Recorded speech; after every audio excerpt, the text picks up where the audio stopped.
So I've put a video together with details of the 24 shortlisted artists. So 24 fine art graduates from either BA courses or MA courses. So quite a big difference in the amount of training and time that the MA graduates will have had. So that's a consideration. And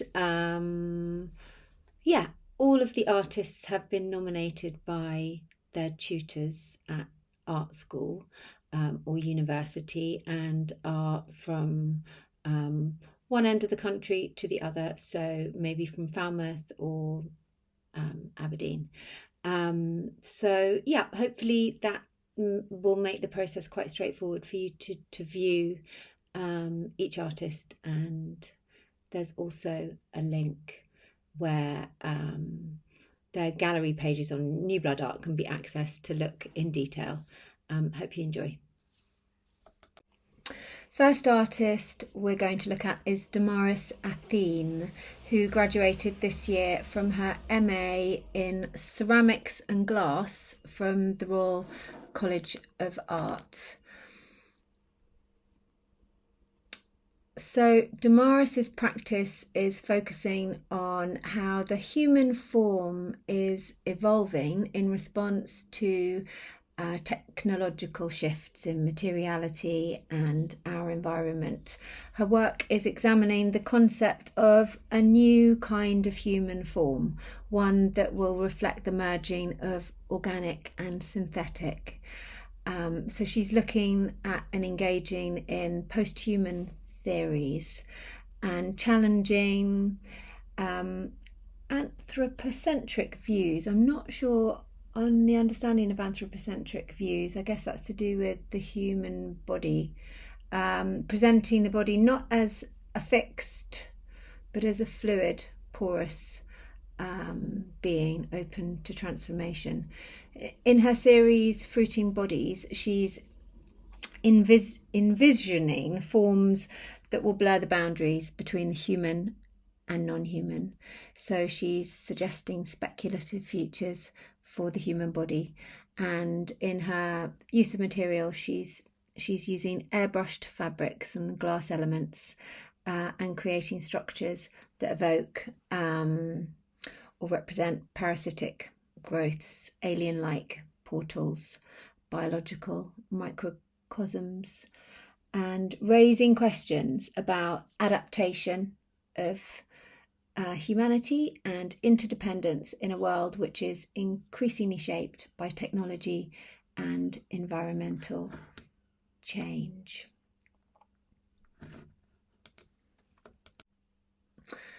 Georgia Boardman. Georgia graduated this year, 2024, from her MA in Fine Art from Edinburgh College of Art at the University of Edinburgh.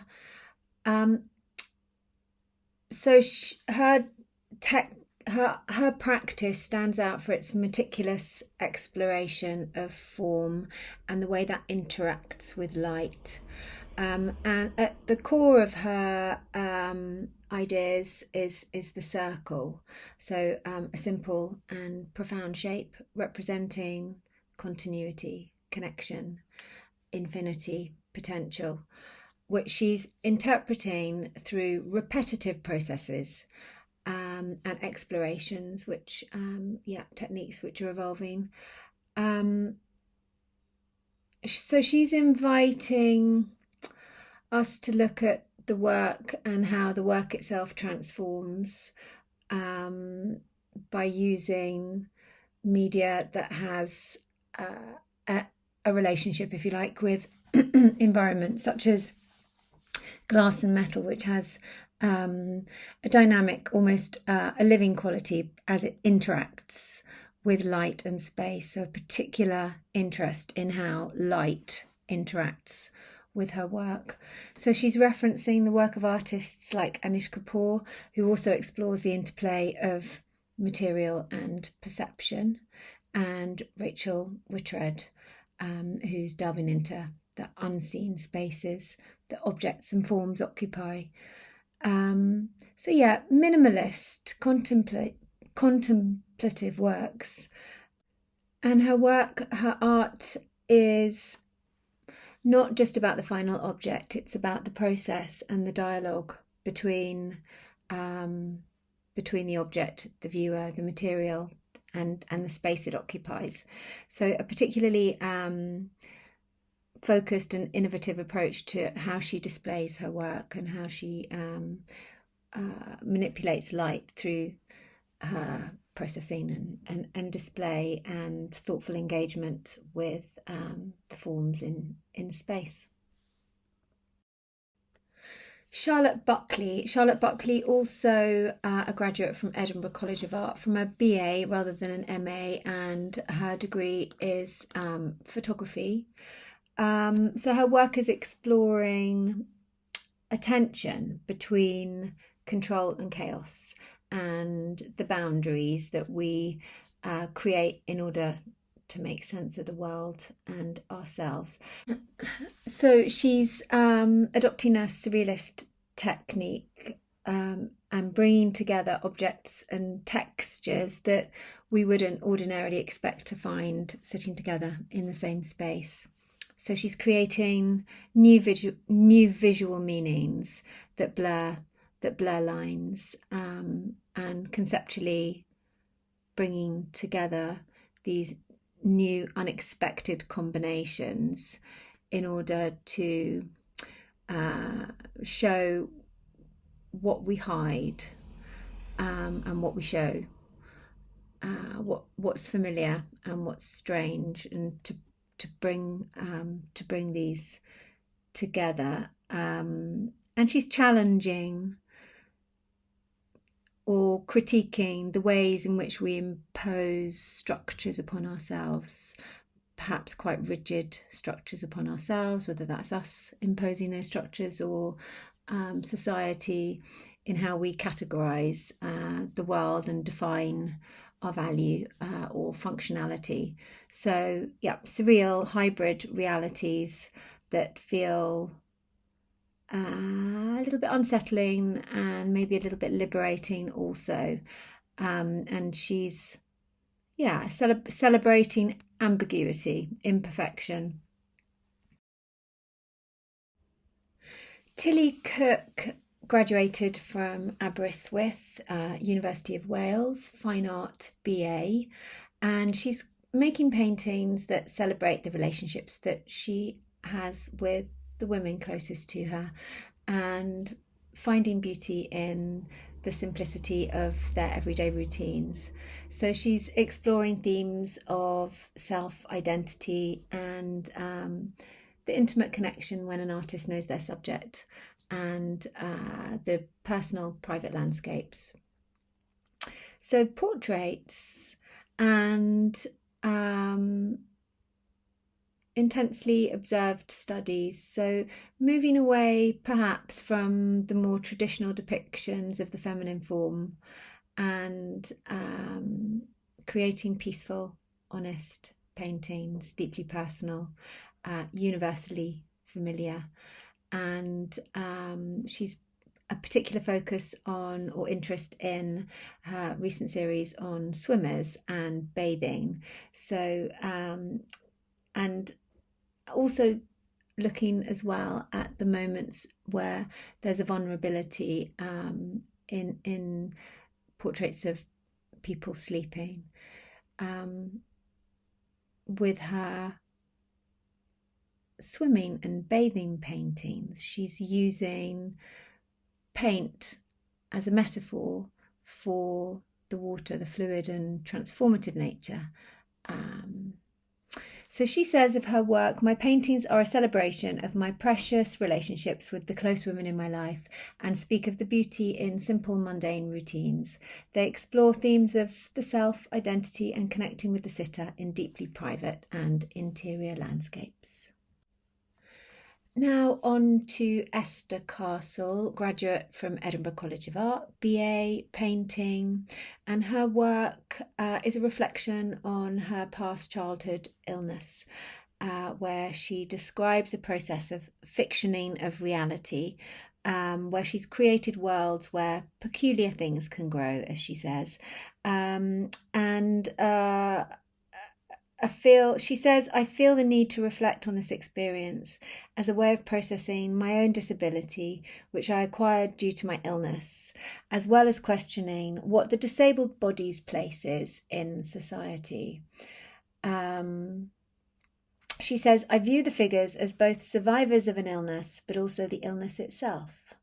Inspired by the way cancer cells were often described to me as unexplained, curious and unknown growths that took control.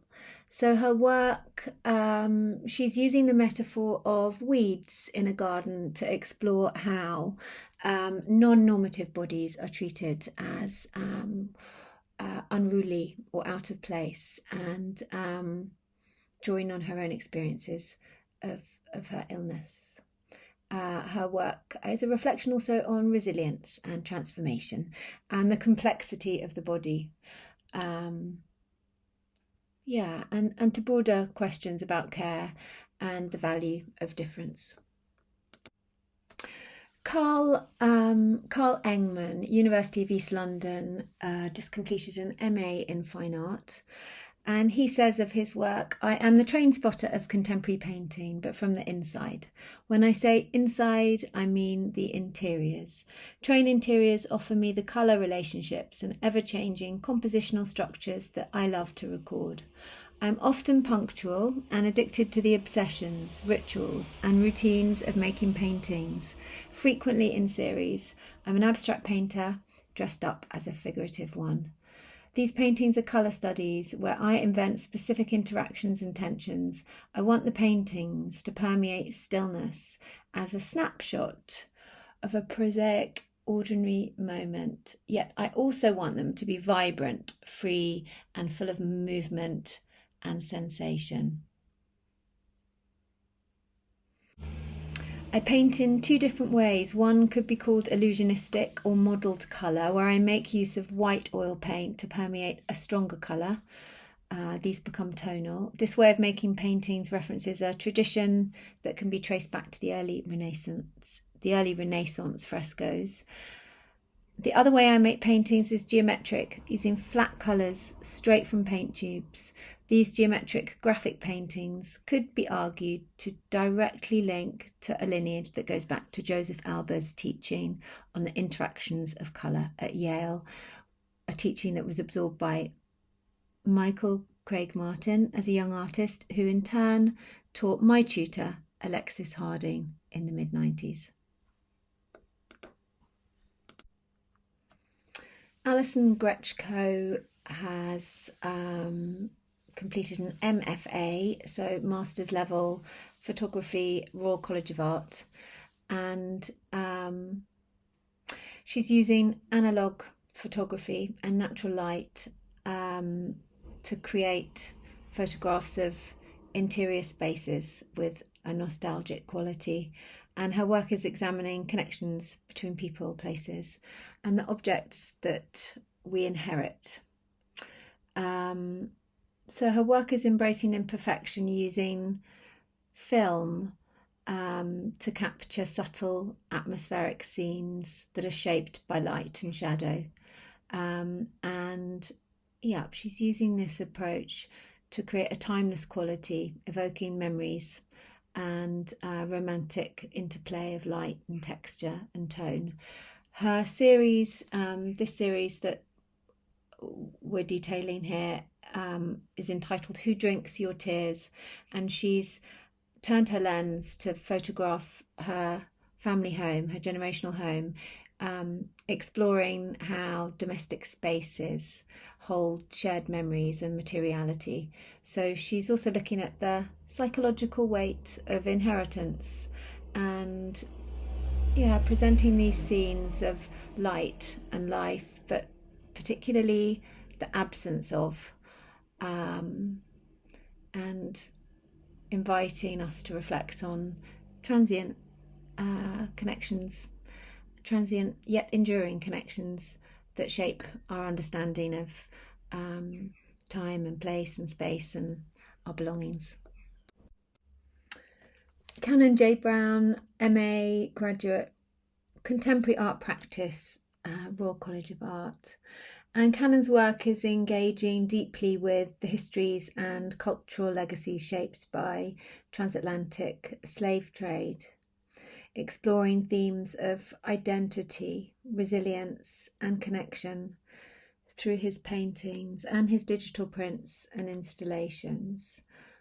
He's an artist, a filmmaker, a storyteller, reframing Black histories and futures.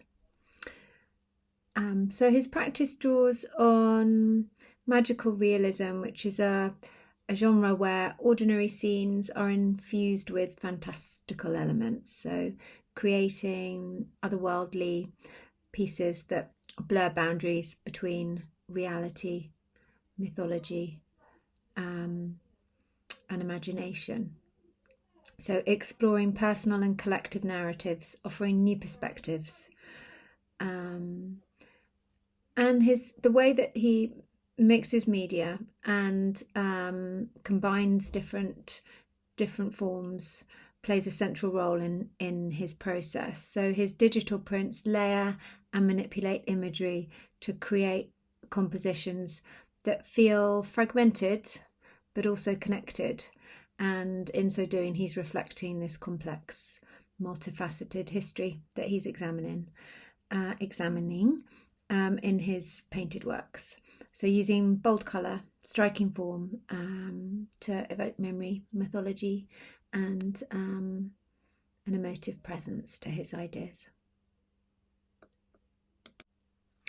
Alexandra Kim, also Royal College of Art, MA, Ceramics and Glass. So her work's exploring the tension between tradition and subversion, creating ceramic works that balance the human-like and the abstract, awkward and graceful. Working primarily with clay, she uses hand building techniques such as coiling to craft sculptures, which involves building up forms layer by layer with rolled coils of clay, which provide the structural stability and the freedom for her to work at a large scale and create organic shapes without the constraints of using moulds or machinery. And her hands-on approach on this scale allows her to also work intuitively. So she's shaping each piece, working intuitively as she makes, and engaging with the pieces. Some of them almost physically the same scale as her, so connecting deeply to her themes in an interactive process of making. Alexandra says of her most recent body of work, she says, I aim to encapsulate the tension I feel between two ideals of womanhood, the traditional expectations from my Korean heritage versus the contemporary concepts imbued in my American upbringing. Through large-scale coil-built sculpture, I explore this push-pull. One particular set of sculptures serves as both an homage and subversion of the Korean stone fertility statues. And by referencing these symbols of life and creation, her pieces articulate themes of fertility and rebirth while challenging traditional roles and constraints placed on women. Hannah Kojima Boyd, BA Fine Art graduate from Falmouth. Her practice transforms the urban environment into a site of mystery and imagination. So she's focusing on the interplay of light, reflection and perception. Her work draws inspiration from fleeting phenomena, particularly what she refers to as the molten windows of city architecture. So when there are the reflections on building facades that seem to flicker and melt under sunlight.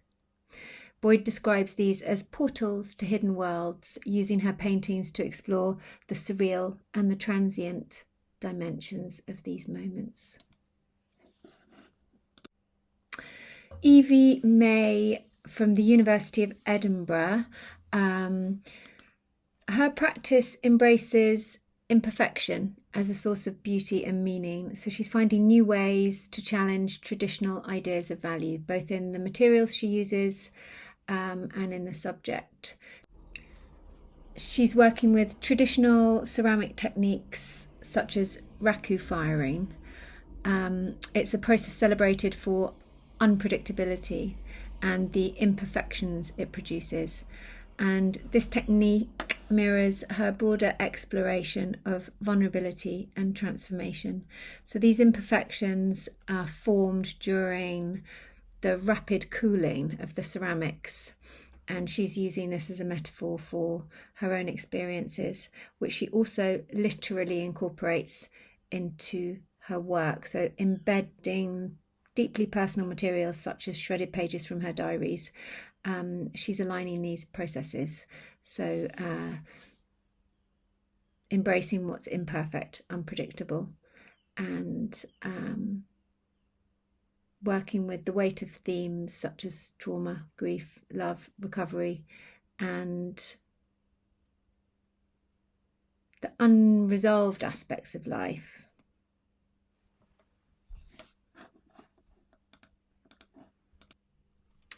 Ted McKenzie graduated from City and Guilds of London Art School in Fine Art and has been painting landscape directly from observation since his graduation.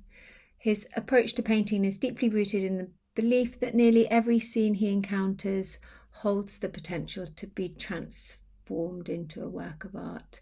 So for Ted McKenzie, the act of painting begins with the literal translation of what he sees, so observing the scene in front of him, and then exploring the subtle nuances between life and the paint surface, and viewing the process as a form of transformation, where each brushstroke brings the subject into new emotive existence. He says, "My work is influenced by many conditions, such as the time available and my feelings towards the subject, but mostly by the specifics of the light and weather conditions of the day. I find my paintings touch on many themes, though these often come as a surprise, arising as a byproduct of my practice. Ultimately, my hope is my paintings contain or clarify some of the specific emotion and beauty of their subjects." Sean Pearl is a print graduate, Master's MA print graduate from the Royal College of Art. His practice uses printmaking to explore the tension between historical references and contemporary life, questioning how cultural motifs and everyday objects take on exaggerated significance. So with some recurring imagery such as Union Jack's references to tea and cafe culture, Pearl's work is critiquing the way in which the everyday is elevated through design and nostalgia and abstraction. His approach to printmaking combines traditional methods such as etching, silkscreen, letterpress, embossing, with unconventional materials like coffee stains and burns. This experimental layering reflects the broader critique of historical processes, which he describes as meticulous medieval regressiveness. By repurposing these techniques, Pearl embraces their imperfections and unpredictability, allowing him to disrupt traditional notions of refinement and authenticity.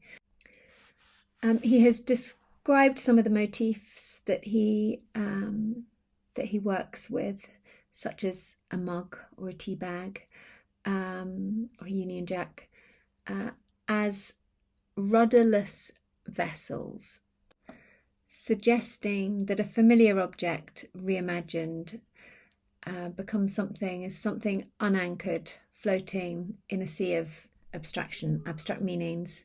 And this metaphor that he uses reflects his broader interest in how objects are used to evoke a sense of history or identity, even when their connection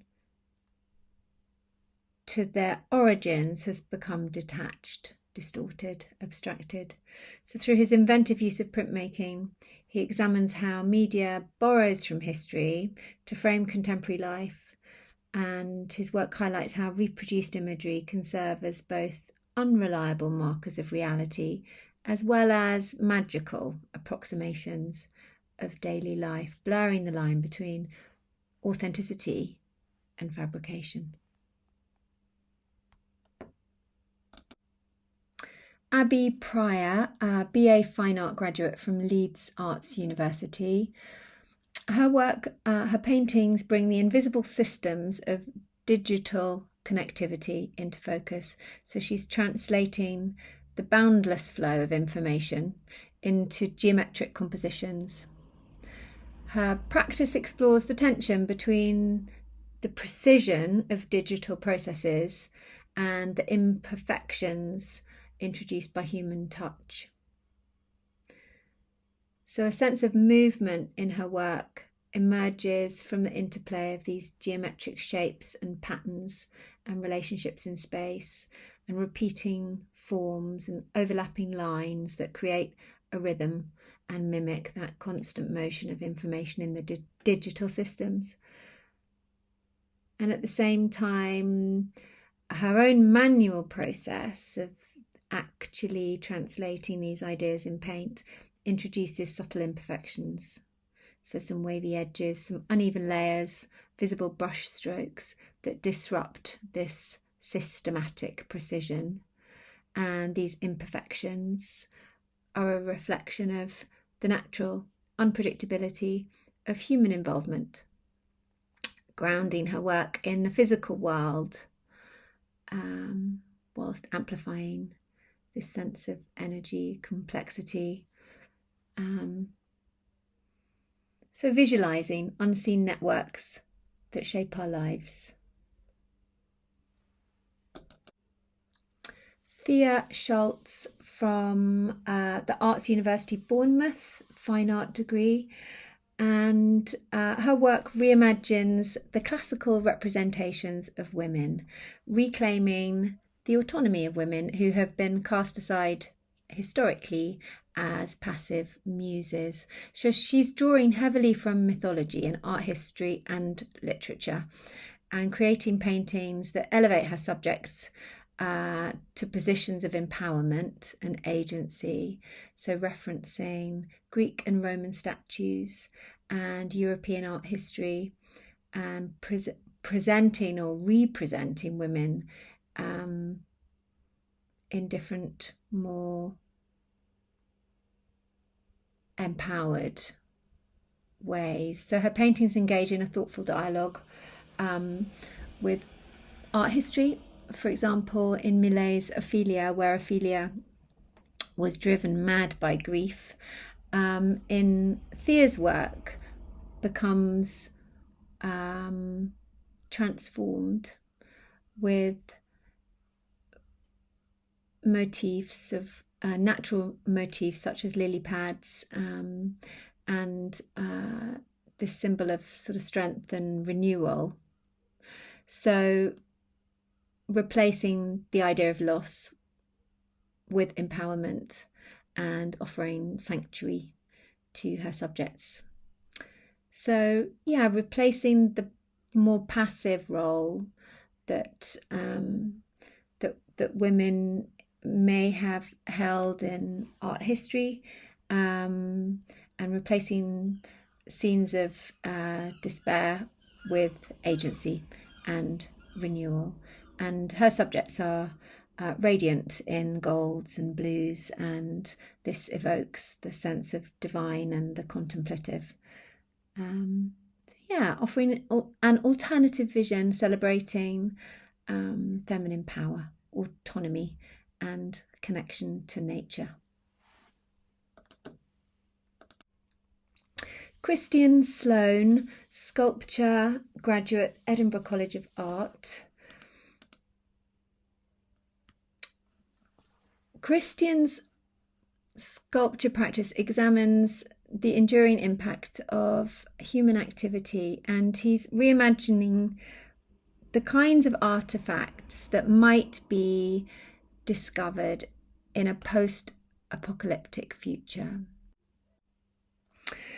So he reflects on how he's been particularly interested in how our ancestors' archaeological legacy encompassed stone and wood and clay, and that these structures and objects that we find from our ancestors is very different to the legacy that our modern society may leave behind.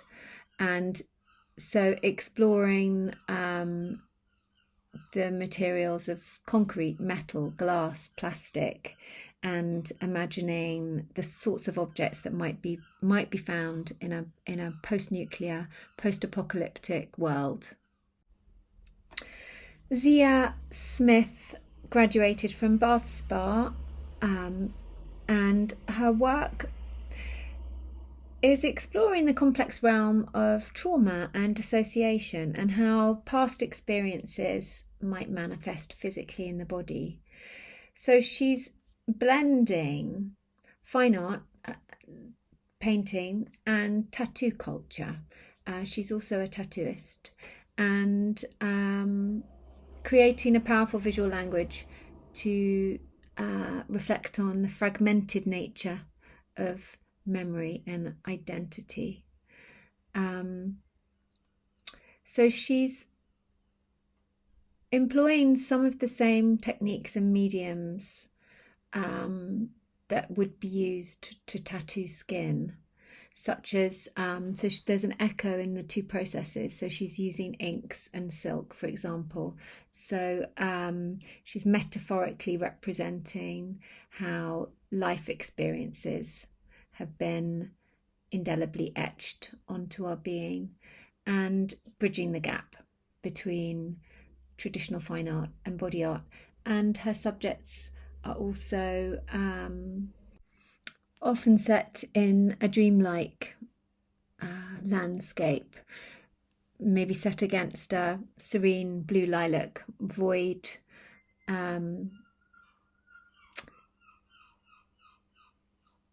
a reality that seems just out of reach, and an unsettling sense of not quite being connected. She says of her work, through dreamlike symbolism, tied with mediums representing the body's physicality, my artwork explores the psychological phenomena of dissociation and how past experiences are carried physically in the body.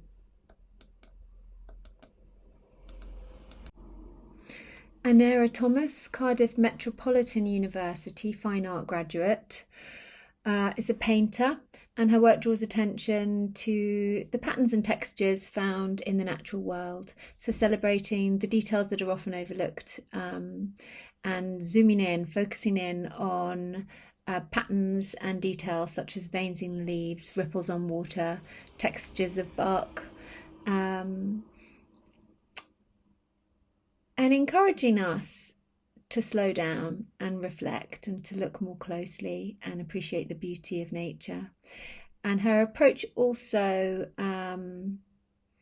is about slowing down and attending carefully and intentionally. So she often will create her own pigments and paints and hand-stretched canvases. So she's engaged in a slower paced practice to reflect a need to more mindfully attune to the natural world. Liberty Thomas is Dundee, Duncan of Jordanston College of Art graduate, BA Fine Art, and a painter. And she's looking at the intimate and often overlooked spaces of domestic life. And she's particularly exploring the theme of having separated parents through detailed studies of their living environments. So her latest series is called All My Love, and she's capturing the everyday yet emotionally charged details of each of her parents' separate homes. So these paintings serve as autobiographical portraits and reflect the unique position between these two worlds. So her work is inviting us to contemplate the sometimes complex experience of family life and the emotional resonance of everyday surroundings. The title of this series was inspired by identical phrases in birthday cards she received from both of her parents and underscores the shared affection amidst separation. And the latest series, as mentioned, is called All My Love. Maisy Timney is a fine art graduate from Bath Spa University, and she makes paintings animated by an intuitive energy where she layers marks and painterly gestures, creating a sense of rhythm. There's an immediacy to her approach and to her compositions, a very instinctive quality, and her practice engages with the traditions of gestural abstraction, allowing the act of painting itself to guide the outcome. She says of her work, "I am significantly influenced by the art of gestural female painters whose work has strongly shaped both my painting technique and the themes explored within my own work. I want the paintings to offer a sense of unpredictability, combined with deliberate, premeditated paint application, emphasising the process-based nature of painting." Kirti Virmani is an MA print graduate from the Royal College of Art, multidisciplinary, working in a number of different mediums with a focus on photography, printmaking and ceramic forms. Her work aims to explore a dimension beyond the visual eye in a space of silence, rest and pause. So through meditative rituals, her work offers a breathing space in an ever-frenzied world. So she's fascinated by the relationship between opposites and finding a balance amidst this push-pull, navigating realms of comfort and discomfort. She says in her statement, "My current work is driven by a fascination with iconography and spirituality, focusing on reinterpreting symbols, practices, and beliefs within contemporary art. I invite viewers to contemplate the art of gracefully floating within life's ebb and flow." Justine Watt is a sculpture graduate from the Edinburgh School of Art. She works mainly with unwanted materials destined for landfill, and she deconstructs these everyday domestic objects such as chairs, coat hangers, and then uses the materials as the core of her sculptures. She says, "I love the idea of my work raising a conversation about the beauty of everyday objects and how we can all be more sustainable." Working primarily with reclaimed wood, she's meticulously disassembling items, revealing their intrinsic potential, and then reinventing. So using traditional woodworking techniques such as steam bending, she's repurposing materials into modular sculptural forms, and creating beautiful constructions that embody a profound respect for ethical material use and domesticity and timeless craftsmanship.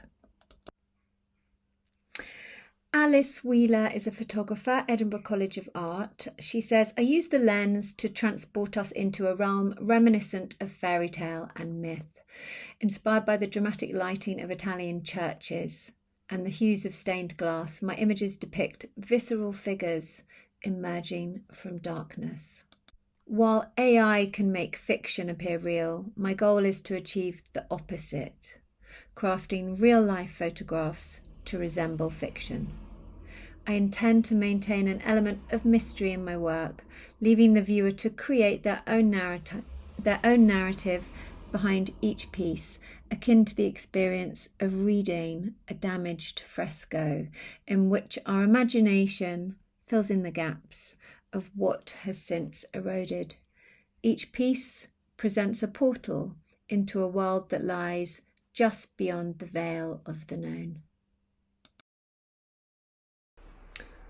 Weng-io Wong is an MA sculpture graduate from the Royal College of Art, and her work examines the themes of vulnerability, protection and belonging by exploring defence mechanisms and the psychological ways that individuals and groups navigate change. So using materials like papier-mâché made from Chinese and Portuguese newspapers, she's reflecting on how boundaries and materials hold different meanings across time. Weng-io was born in Macau during its transition from Portuguese to Chinese governance, and so her works are exploring both the personal, how individuals cope and connect, and also the collective, how these dynamics shape societies as a whole. So working with sculpture, installation and video, she's weaving together fragmented memories, mythology, architectural elements rooted in cultural heritage to reflect how meaning shifts across cultures and across time.